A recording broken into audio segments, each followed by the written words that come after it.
Monsieur le Président, Messieurs les ministres, Madame la Présidente de la Commission Affaires sociales, Monsieur le Président de la Commission des finances, Messieurs les rapporteurs, chers collègues.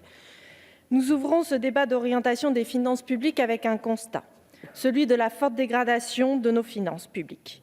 Le niveau de déficit a augmenté de plus de 9% par rapport à la loi de finances initiale, où il était estimé à moins 11,4% du PIB au PLFR 3. Quant à la dette publique, elle a augmenté de plus de 20%, 98,7% en loi de finances initiale, jusqu'à 120,9% du PIB au PLFR 3.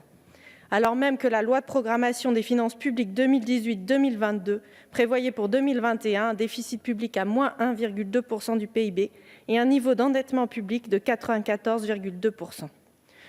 Nous nous éloignons donc de la trajectoire vertueuse des finances publiques que nous retrouvions il y a peu. Aussi pouvons-nous déplorer l'absence de plan de relance avant ce débat, afin de permettre une meilleure visibilité du coût des prévisions de relance de l'exécutif et son impact sur les finances publiques. Pendant 8 semaines, la France était confinée. Le numérique a été l'outil privilégié pour le travail, pour les échanges, pour la continuité pédagogique et s'est révélé être un secteur faiblement impacté par la crise. Ceci nous amène à ce constat. Pendant que nos concitoyens et nos entreprises ont recours à ces services, les géants du numérique éludent encore brillamment l'impôt en France. Malgré une politique fiscale de l'offre, l'exécutif peine à faire rentrer dans les caisses de l'État ces deniers si importants en cette période de fragilité économique. L'autre sujet important auquel nous devons courageusement nous attaquer est celui de l'évitement fiscal sous toutes ses formes.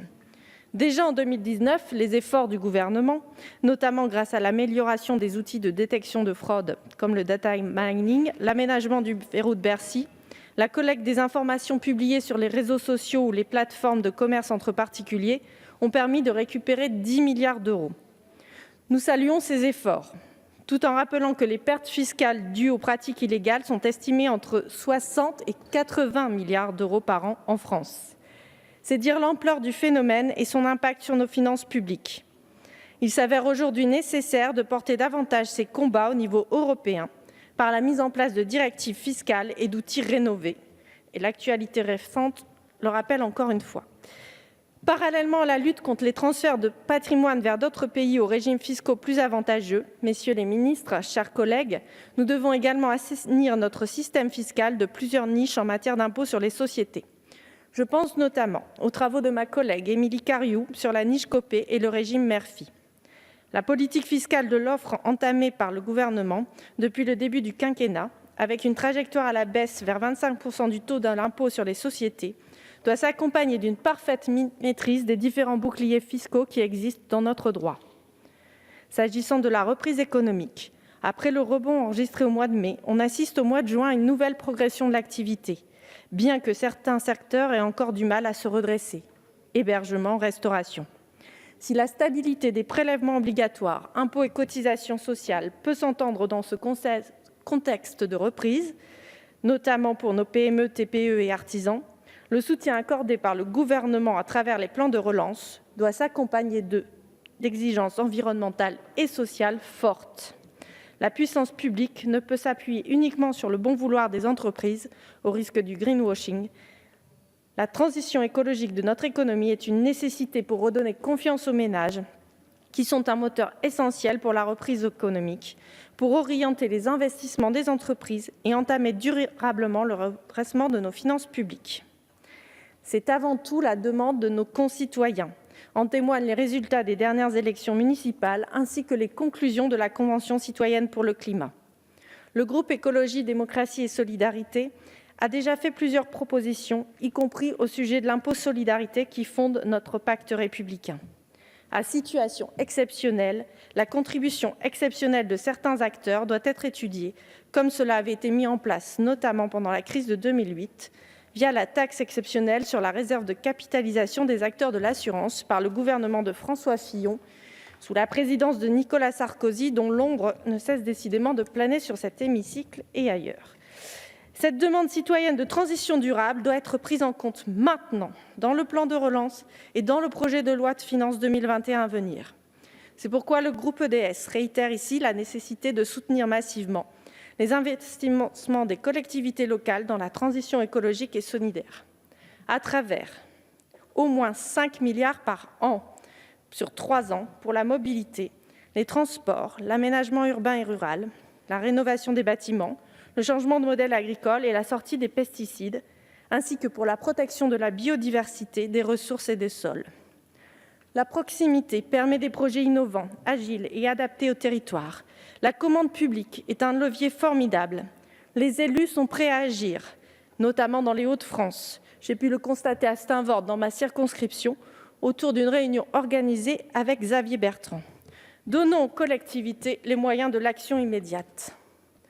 Refonder la fiscalité du patrimoine et du capital, ainsi que leur caractère progressif, pour s'assurer que les fruits de la prospérité et les richesses accumulées contribuent plus équitablement à l'effort collectif de solidarité nationale, nous apparaît également nécessaire.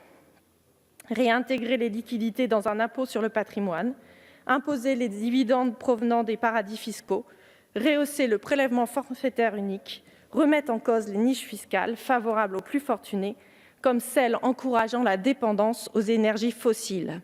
Transformer les droits de succession ainsi que la fiscalité foncière et immobilière sont aujourd'hui des mesures urgentes de justice sociale.